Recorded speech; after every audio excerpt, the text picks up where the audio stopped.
हाय, आपका दोस्त मिस्टर टुटू आ गया एक नई कहानी लेकर।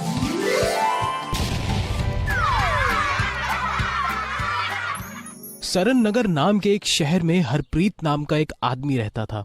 हरप्रीत एक कपड़ा व्यापारी था जिसकी शहर की सबसे जानी मानी बाजार गुमटी बाजार में दुकान थी। हरप्रीत के परिवार में उसके पिता सरबजीत, माँ अर्चना, बीवी अंतरा और एक बेटा नवजोत था।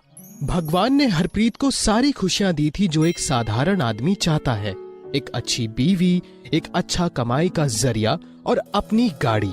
लेकिन इन सब के बीच हरप्रीत के पास बस एक चीज की कमी थी और वो था एक अच्छा घर। हरप्रीत ने अपने घर के लिए बहुत पैसा जोड़ कर रखा था, लेकिन इसके बावजूद वो रिहायशी इलाके में घर नहीं ले पा रहा था, जिसका कारण उसकी बीवी के नखरे थे।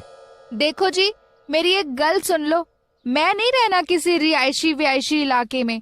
मैनू तुसी ऐसी जगह घर दिला दो जिसके आसपास खूब मार्केट हो, ताकि मैं रोज आराम से शॉपिंग करने जा सकूं। तुसी सुन रहे हो कि नहीं? अरे हाँ मेरी चंगेज खान, तुहाडी सब गल्ला मैं समझ गया। अरे ओ अंतु, एक बारी मेरी गल भी सुन ले। बोलिए जी, क्या बोलना है? मैं क्या कह रहा सी कि अभी के लिए किसी रिहायशी इलाके में घर ले लेते हैं, है जी। बाद में आपके मार्केट के पास का घर मैनू जब मिलेगा तो उसे भी खरीद लिया जाएगा। बहुत सुन ली आपकी गल, अब तुसी मेरी सुनो। मैनू नहीं रहना उन बड़े घर की औरतों के बीच।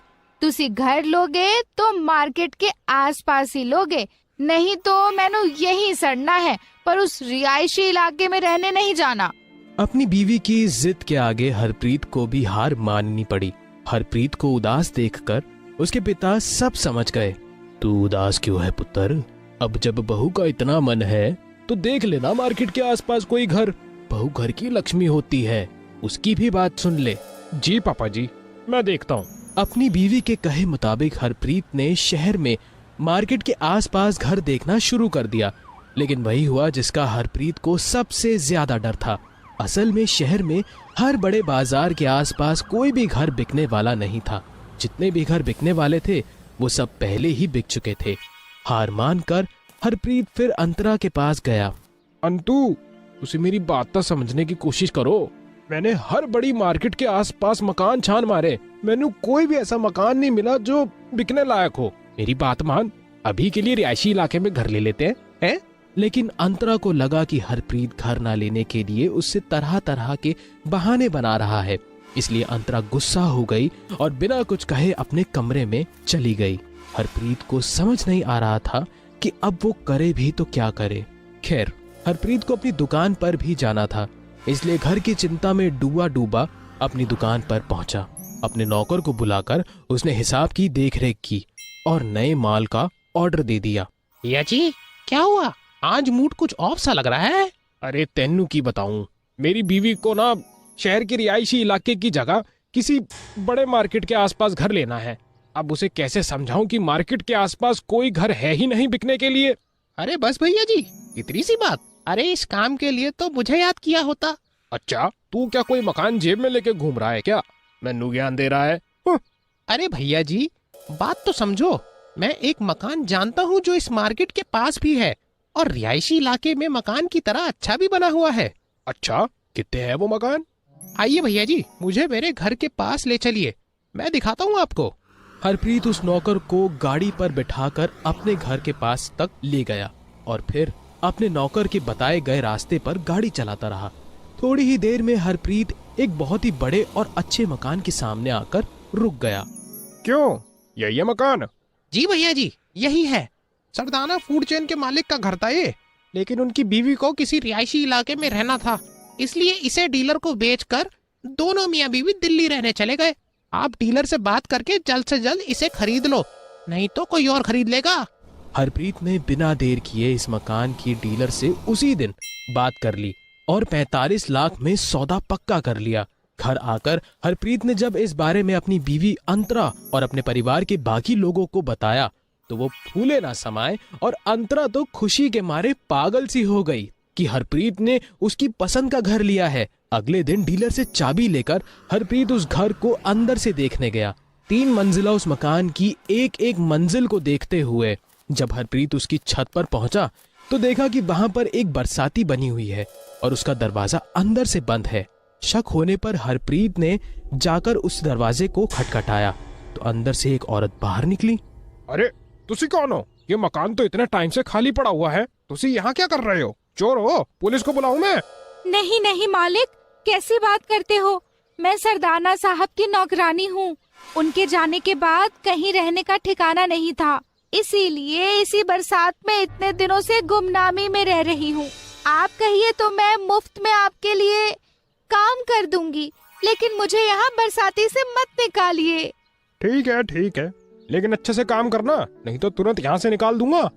ये कहकर हरप्रीत वहां से चला गया। कुछ ही दिनों में अपने पूरे परिवार के साथ हरप्रीत उस मकान में शिफ्ट हो गया। हरप्रीत ने उस नौकरानी को भी घर के सभी सदस्यों से मिलवाया। हरप्रीत फिर से चैन की जिंदगी जीने लगा क्योंकि बीवी बहुत खुश थी, क्योंकि एक तो उसे मनपसंद मकान मिल गया था, दूसरा इतना सारा काम करने वाली नौकरानी मिल गई थी। हरप्रीत का पूरा परिवार उस नौकरानी से बहुत खुश था। बस एक बात थी कि वो हमेशा नीला कुर्ता पहने ही रहती थी, लेकिन किसी के पहनावे में बोलना सही ना समझकर हरप्रीत ने उसे कुछ नहीं कहा। एक बार हरप्रीत दुकान में अपने नौकर के साथ बैठा हुआ हिसाब किताब कर रहा था। यार तेनू मैंने पहले ये नहीं बताया था कि उस मकान में पहले सरदाना की कोई नौकरानी रहती थी। कौन सी नौकरानी भैया जी? अरे छोड़ो, तेनू कुछ पता ही कहाँ है। वो चुपके से ऊपर की बरसाती में जो रहती है। लेकिन जो कहो भाई, है बड़ी मेहनती औरत। यानी आसपास वाले पड़ोसियों की अफवाहें सच थी? भैया जी, क्या वो नौकरानी नीला कुर्ता हमेशा पहने रहती है? हाँ, क्यों? तुझे कैसे पता? अरे मालिक, वो नौकरानी नहीं, चुड़ैल है। मुझे नहीं पता था कि लोगों की अफवाहें सच है। चुड़ैल? क्या बकवास कर रहा है तू? भैया जी, कहते हैं कि सरदाना की एक नौकरानी, जिसका उसने बरसाती में रेप करके उसे उस मकान में ही दफना दिया था, लेकिन मरने के बाद वो चुड़ैल बनकर आई और उसने सरदाना के बेटे को मार दिया, जिसके डर से ही सरदाना यहाँ से भाग गया। मुझे नहीं पता था कि लोगों की कहानियां सच है, इसलिए मैंने आपको इस बारे में नहीं बताया। नालायक, तू मुझे अब बता रहे है? उसे संभल कर रहना भैया जी, कहते हैं उसका शिकार बच्चे होते हैं। इस रात हरप्रीत घर तो गया, लेकिन उसे नींद नहीं आई। आधी रात होने पर जब हरप्रीत फिर से सोने की कोशिश करने लगा कि तभी उसे अपने बेटे नवजोत के चिल्लाने की आवाज आई।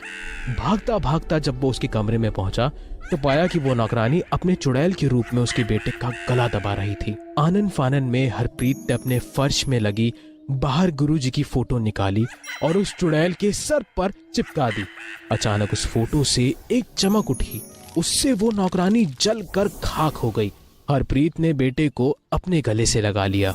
उस दिन के बाद हरप्रीत ने उस घर की शुद्धि और उस नौकरानी की मुक्ति के लिए पूजा करवाई और खुशी खुशी फिर से अपने परिवार के साथ रहने लगा। ओह, मैं तो बताना भूल ही गया।